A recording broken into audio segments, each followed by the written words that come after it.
Hapon sa inyong lahat. Okay, my presentation is going to be very short as I would rather have an interaction or even a conversation with those who are participating in this online learning session, no? At narinig ko si Tom at saka si Jobert, no? Pati ako, parang nag-crash course ulit ako sa constitutional law. Pagka-retire ko sa COMELEC, ang tagal kong hindi nakapag-practice. At dapat may credit na ako doon sa lecture ni Tom at ni Job. Okay, Mike Navalio. Jobert ang sanay akong tawagin si Mike, no? No, so ang aking bahagi sa usap ngayong hapon, paano ko i-relate yung right to political participation sa anti-terrorism law, no? Siguro ang tanong ng paano ba pakialam ng anti-terrorism law sa eleksyon? Now, gusto ko lang bigyan ng konting focus yung aking discussion, kaya iiklihan ko na lang dahil malapit na yung ating eleksyon sa 2022 at magandang tingnan kung ano ang pwedeng maging relationship between the law and the right to political participation looking at the 2022 election. Okay, let me start with the framework that have always guided me in my election work, no? 7 taon ako sa COMELEC, no? At bago diyan, very active ako sa civil society organizations at mga election monitoring organizations, at ang naging framework ng aking mga trabaho yung pagtingin sa tao bilang sentro ng eleksyon at ng electoral process, no? Minsan kasi nakikita natin ang eleksyon as yung parang yung sight and sounds na nakikita natin sa mga politiko, yung ganda ng kanilang propaganda, yung ingay, yung chismis, yung banat. No, but at the end of the day, election, and sometimes many of us miss this point entirely, even in COMELEC, kasi sa hirap na paghahanda ng election, yung proseso, yung timelines and everything.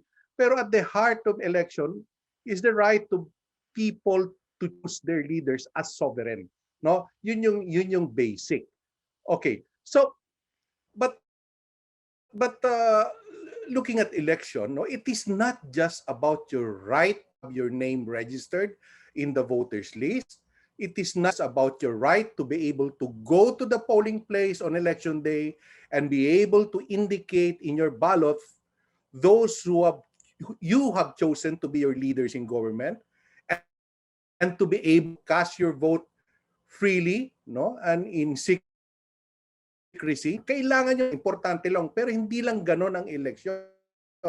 It is even not just about your being able to ensure that your votes are counted and tabulated. Mahalaga yon, pero hindi lang ganoon na lang, no?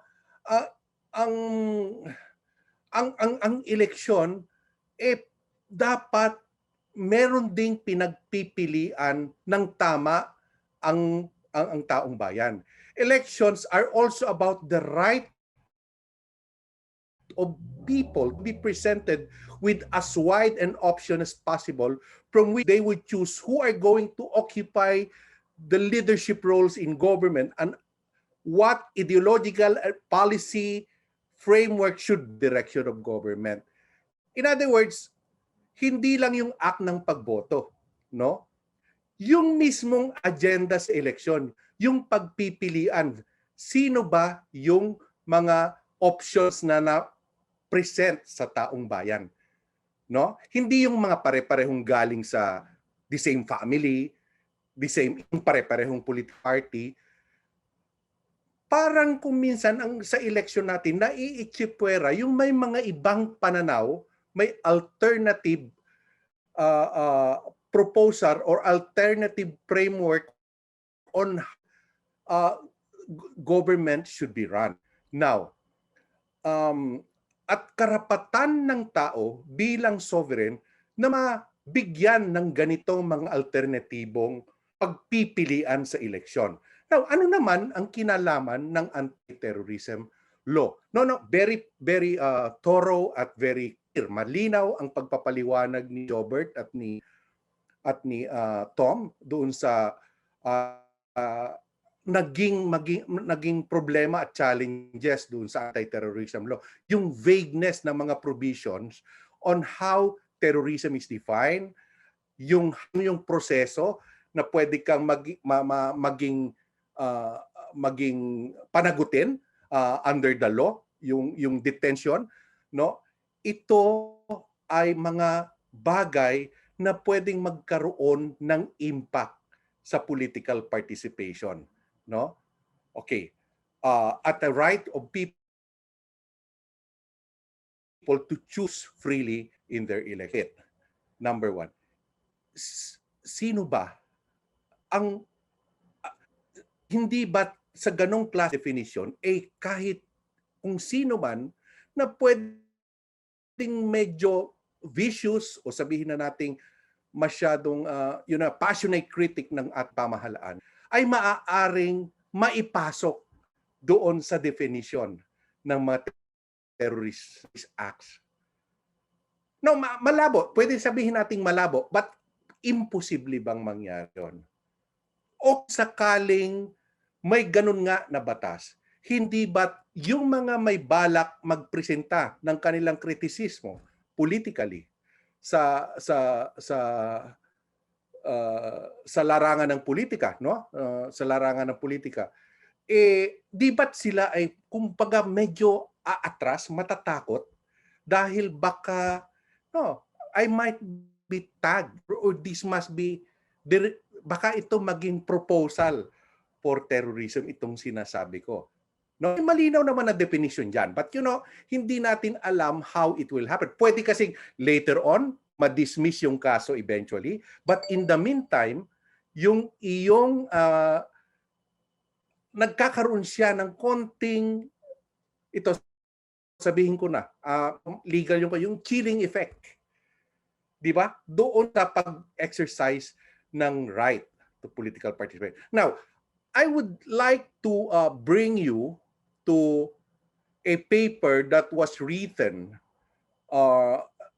in 2012, yung Deepening Democracy, a Strategy for Enhancing the Integrity of Elections. Lumabas ito noong 2012 at ang convenor ng proseso sa paglabas ng itong paper na to ay sila Kofi Annan at mga world leaders, mga retired prime ministers at mga presidente. At sinabi nila, tatlo yung mga challenges sa pagkakaroon ng integrity of election. Number 1, rule of law. Number 2, independent electoral management body. Number 3, institution of multi-party competition and a recognition that a democracy is a mutual security system among political contestants. Number 4, universal and equal suffrage. And number 5, regulation ng role of money in politics. Yung number 3 dito, yung institution of multi-party competition. Ang sinasabi dito, dapat bigyan ng puang lahat ng ideolohiya, lahat ng kandidato para mag-participate sila sa political process, no? Yung participate sa political process is a way also to avert possible, onset of violence as a result of the feeling or of certain sector that the formal political process is not responding to their concern, So ito na-recognize ito yung inclusive electoral process in terms of political participation is a vital ingredient to have an election with integrity. Okay? So ano ang right dito na ina-address natin na pwedeng maging problematic because of the anti-terrorism law? Yung right of association. 'Di ba? Na-discuss ni Mike at ni Tom yung parang hindi pa nagagawa mismo yung ipinagbabawal by membership of an organization, parang kasama ka na, no? I am reminded of yung anti-subversion law, na-repeal nila precisely because parang ang nangyayari doon sa anti-subversion law, yung mere membership parang kwan ka na. Parang mere membership of one organization identified as a subversive organization, kwan ka na. No? Yun yung, kaya na-repeal yung batas na yon. Now we have this anti-terrorism I would like to think that yung karapatan ng tao, ang lahat ng issue tungkol sa kanilang mga kandidato at sa mga political parties, no? Ngunit masusupil itong karapatan natin pag hindi at kung may takot ang mga kandidato na magpahayag ng gusto nilang ipahayag. Anong mga kandidato sa kanilang speech ang medyo problema dito. Karapatan din ng taong bayan to be informed of if that would be material and that would be relevant in their choice of who their leaders would be. No? So basically, sabi nga ng kagaya ng sabi ko noong umpisa, I just want to limit my discussion on this, ano? Na may epekto talaga yung mga vagueness ng provision ng anti-terrorism law doon sa principle ng political participation as we know it, no? In essence, right to freedom of association and right to freedom of speech are indispensable to the right of political participation. Hindi mo pwedeng maihiwalay yan. Hindi ka magkakaroon ng genuine democratic election kung hindi o kung wala o mahina ang pag-enforce ng freedom of association at free speech. Mahalaga ang free speech at free association sa right of people to political participation. So yun lang siguro,